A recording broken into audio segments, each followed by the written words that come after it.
송나라 초기부터 계보 칙판이라고 해서 계보년간에 칙판이라고 하는 건 뭐냐면 황제의 명령을 받아서 판각했다라는 뜻이에요.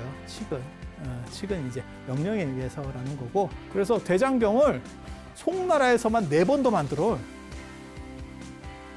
아무도 안 놀래네. 이렇게 큰 걸 4번을 더 하는데 아무도 안 놀래?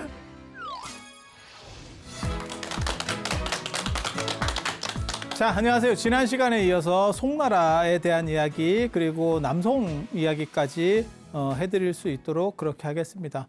송나라의 가장 큰 특징은 주변 국가 모두에게 맞았다라고 하는 아주 진기한 거를 갖고 있어요. 그런데도 불구하고 한 300년 정도를 갔으니까 맷집도 기술이다 라는 걸 배울 수 있는, 그래서 북송과 관련해서 지난 시간에 그런 얘기 해줬죠. 전연의 맹약, 요 나라의 성종하고 송나라의 진종이 해가지고 갑자기 뜬금없이 비단 20만 피, 은 10만 피를 줬다더라. 지지도 않았는데 이런 불가사의한 일이 있어요. 1년에 몇 조씩을, 우리식으로 말하면 몇십 조를, 국가 예산이 예를 들어서 우리나라가 얼마인지 모르겠는데 100조다 이러면 한 30조를 주는데 맞은 적이 없어. 이런 불가사의한 일이 일어나는 게 이런 나라예요. 그리고 그 다음에 송과 서화의 관계에서도 또 13만 필과 은 5만 양, 합계 33만 필에 15만 양. 이거 잘 기억해 두세요. 왜냐하면 남송 시대가 되면 또 금나라한테 두드려 맞고 25만 필에 25만. 이건 좀 맞춘 것 같아요. 깔맞춤이에요. 25만 필에 25만 양. 북송이라고 하는 거는 만리장성 거의 이남을 다 먹은 나라고, 남송은 회수 이하 쪽으로 떨어진 나라예요. 그러니까 실제로는 면적이 한 절반 정도밖에 안 되는 거거든요. 그런데 이거하고 이걸 대비해 보면 은이 상대적으로 지금 더 많거든요. 그러면 더 엄청 많이 띠겼구나 라는 걸 알 수 있죠. 야, 부담이 훨씬 더 늘었겠는데? 나라는 반토막이 났는데 띠기는 건 오히려 늘었어. 이렇게 생각을 지금 할 수 있는 상황이라서, 그래서 이렇게 이게 이제 만성적자가 되는 거거든요. 이것 때문에 그냥 시작하자마자 적자예요. 그래서 왕한석이라는 사람이 이제 신법을 하는데, 그게 이제 신종이 송나라 신종이 이제 개혁군주입니다. 그래서 20살에 황제가 돼가지고 이제 어떻게 좀 바꿔보자. 그리고 왕한석이 굉장히 뛰어난 사람인 건 맞아요.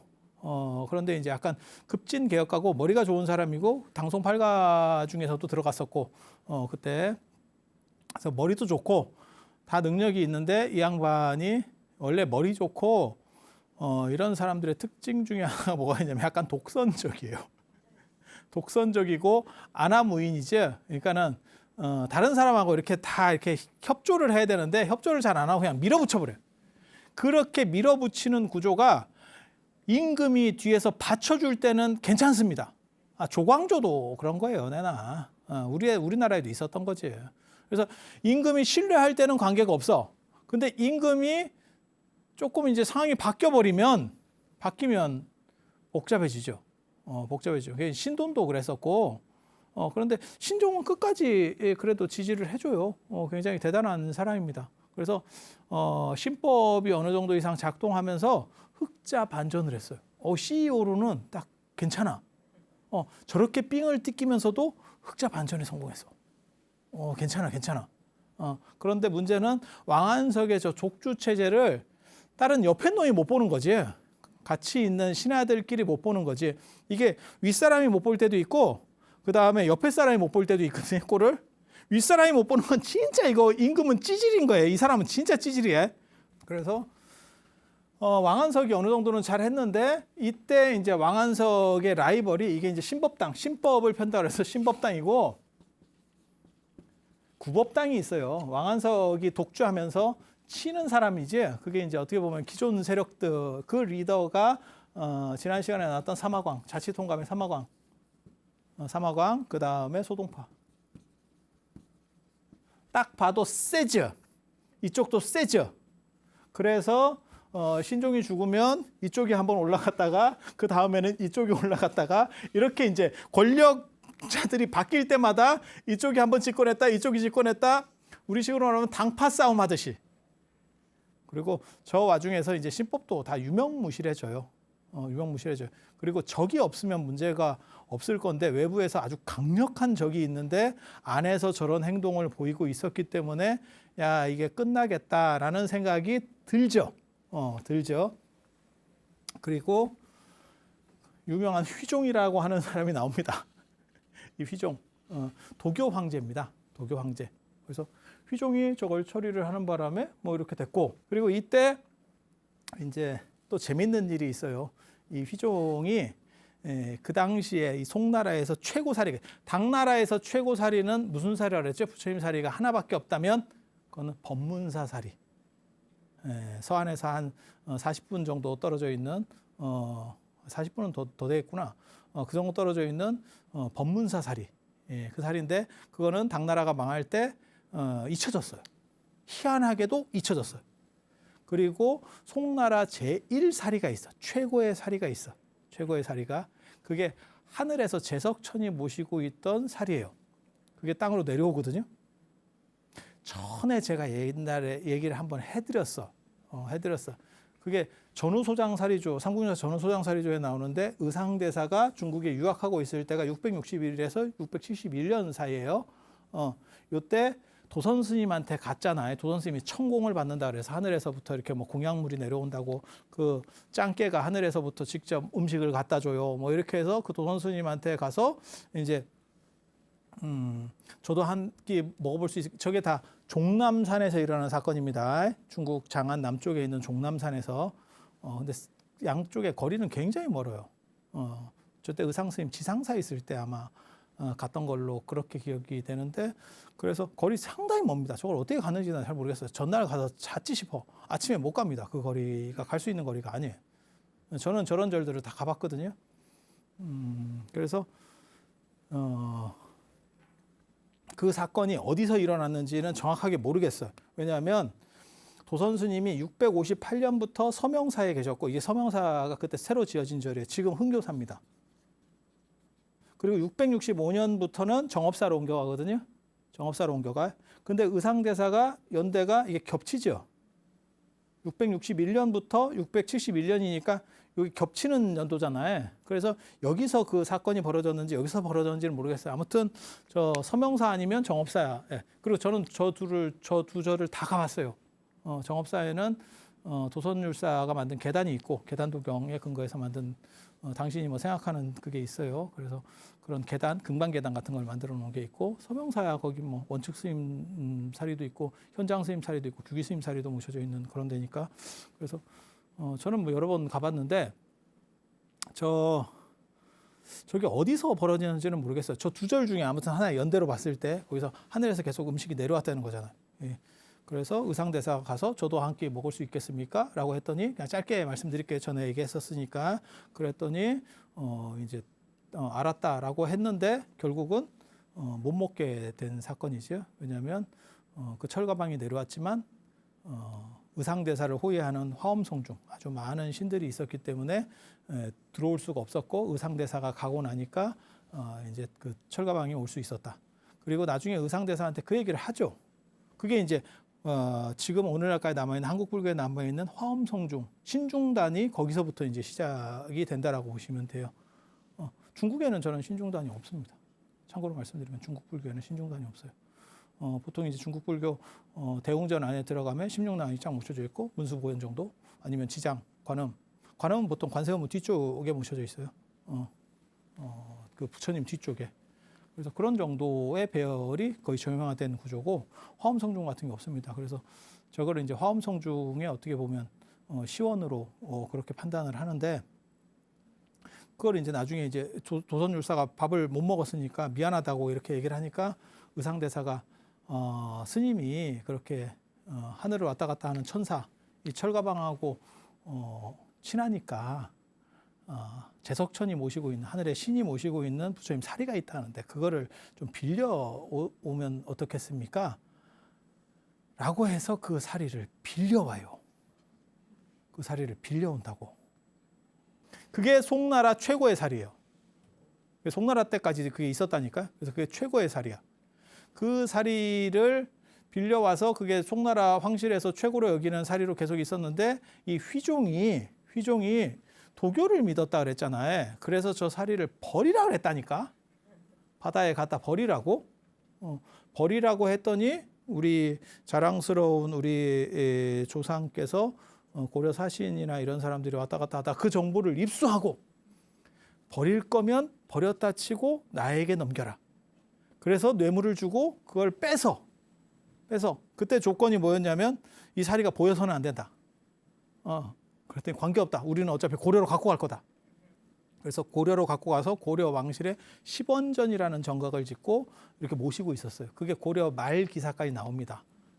그러면 부처님의 치사리하고 그 다음에 뭐 지공 스님의 정고를 같이 왕륜사에서 공민왕이 이렇게 절을 하고 정대해서 모시고 왔다. 뭐 이런 기록들이 있는 걸로 봐서 실제로 그게 고려 말까지 넘어가요. 그 뒤에 그 사리가 어디 갔는지는 저도 잘 모르겠어요. 더 이상의 추적이 잘 안 돼요. 이게 왜냐하면 고려하고 조선 교체기 때 굉장히 혼란스러웠기 때문에 뭐 이런 거를 다 어떻게 정리할 수 있는 상황들이 아니었죠. 그래서 이게 휘종. 그래서 휘종과 관련해서는 뭐 여러 가지가 있어요. 옥황 황제도 휘종. 그 다음에 그 사리도 휘종이 이렇게 버린 부분도 있고 금선을 한 것도 있고. 그 다음에 휘종과 관련해서 또 한 가지 재미있는 게 뭐냐면 고려청자는 비색이 최고예요. 이게 휘종이야. 그러니까 비색청자가 최고예요. 백자하고 경쟁을 하고 있었습니다. 흰색의 순수한 게 더 좋은 거 아니에요? 한쪽에서는 그렇게 얘기하고 있었고 한쪽에서는 아예 뭔 소리예요. 이게 좀 이렇게 은은한 비취빛이 나는 게 이 비색이라고 하는 게 비취를 써서 비색이다라고 할 때도 있고 비밀이라고 하는 그 글자를 가지고 비색이라고 할 때도 있어요. 두 글자가 다 나옵니다. 그런데 서로 계속 이렇게 각축전을 벌이고 있었는데 황제가 비색이 더 좋아. 이렇게 하는 바람에 비색청자가 뜨게 되는 거예요. 그래서 고려청자가 갑자기 수출이 잘 되는 떡상을 하는 갑자기 외국 황제가 너 내게 최고야 이러는 바람에 수출길이 굉장히 많이 열렸다는 그런 사람이에요. 그리고 이 사람이 또 예술적 사람이에요. 그림도 잘 그리고 뭐 아무튼 예술적으로는 아주 뛰어나. 하지만 정치적인 부분이 너무 좀 안 되죠. 몰라. 근데 이게 진짜 암군이에요. 정치적으로는 아주 무능한 사람이에요. 그래서 뭐가 있었냐면 계속해서 말씀을 드리는 게 만리장성 이게 황하가 있고 그다음에 만리장성이 이렇게 있는데 여기에 연운 16주 여기에 서하 거란의 요 나라 요 연운 16주가 이제 걸려 있는데 요게 이제 우리나라잖아요. 요 위에가 이제 여진족 금나라가 살살살 이제 머리를 쳐들고 있었어요. 그러니까 신화 중에서 뭐라고 얘기했냐면 저 금나라하고 연합해서 요 나라를 조집시다. 그리고 우리는 연운 16주를 탈환합시다. 좋은 생각이잖아. 혼자서는 못 이기니까 저거를 뒤에 후방에 한 놈 더 있으니까 쟤를 끌어들입시다. 그거는 굉장히 좋죠. 그렇게 해서 금나라하고 연합을 하기로 했어요. 그래서 서로 군대를 동원해서 하나는 밑에서 치고 올라가고 하나는 뒤에서 치고 이렇게 괜찮잖아. 누가 생각해도 괜찮은 작전인데 나라가 워낙 개판이 돼가지고 그렇게 치려고 들어갈 때 어떤 사건이 벌어지냐면 박나베나이라고 이 남쪽에서 반란이 일어나요. 그러니까 야 반란부터 해야 될 거 아니야. 그래서 협력 다 하고 그다음에 같이 군대를 내기로 했는데 송나라는 안 냅니다. 군대를 내려고 했는데 빼서 밑에서 반란 진압하고 있지 지금. 그런데 그러면 보통 금나라가 져야 되잖아요. 금나라가 이겼어요. 금나라가 단독으로 그냥 요 나라를 깨버렸어. 깨고 이제 빡친 거지. 저것들이 사람을 매긴다. 우리 한번 골로 갈 뻔했다. 그래서 금나라를 깨는 동시에 막바로 이제 송나라로 내려오는 거죠. 송나라로 내려왔는데 이게 좀 이게 떨어지는 군주의 가장 큰 특징이 우리나라 인조 같은 거지. 잘 못 도망가요. 그래서 이게 잡힌다고 또 잡히는데 그래도 휘종이 말은 잘 들어. 신하들이 뭐라 그랬냐면 책임을 지고 사퇴를 하세요. 그래서 자기 아들한테 흠종이라고 하는 사람한테 양위를 해요. 양위를. 근데 이게 둘 다 잡혔어요. 결국은 둘 다 잡혔어. 그리고 이게 이제 대단한 사람인데 이게 어떻게 보면 하늘이 내리는 사람이에요. 강왕조구라는 사람이. 조구도 당연히 휘종의 9번째 아들이니까 다 수도에 있었죠. 잡혔어요. 저 사람도. 잡혔는데 야, 저런 운도 다 있어. 너는 좀 약발이 떨어지는 것 같다. 쓸모가 없다. 이렇게 해서 풀어줬거든. 희한하게 풀려. 잡아가다가 너는 좀 애가 좀 상태가 메롱인데 풀어줬더니 바로 도망가가지고 강남으로 가서 남송을 만들어. 그때 잡혔으면 경기 끝났어. 잡아가다가 놔줬다니까. 야, 이런 운이 또 있어. 기가 막히지. 기가 막혀. 그래서 남송 이만이라고 하는 데를 수도로 해서 이만이 어디냐면 항주입니다. 항주 가보셨어요? 항주? 북경 다음으로 많이 가는 데가 항주. 항주? 그래서 이게 이제 정강의 변이라는 게 1121년에 무슨 일이 벌어지냐면 휘종과 흠종이 잡혀버려요. 수도가 함락되면서 휘종과 흠종이 잡혀. 그렇게 해서 잡자마자 죽인 것도 아니고 잡자마자 죽이면 안 돼. 그러면 반란이 일어나거든.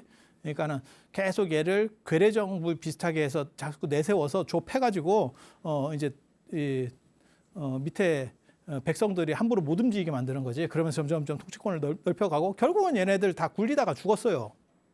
다 휘종, 흠종은 다 죽었어. 그리고 흠종도 멍청해. 휘종만 멍청한 게 아니고 흠종은 저 강왕 조구가 당신을 구해줄 거라고 생각해. 돈을 많이 내면 구해줄 거라고 생각했어. 근데 미쳤어. 구해주면 형인데 이게 위도 아니고 아래도 아니고 내가 지금 황제인데 남송 황제인데 내가 그걸 북송 황제였던 형을 구해오라고?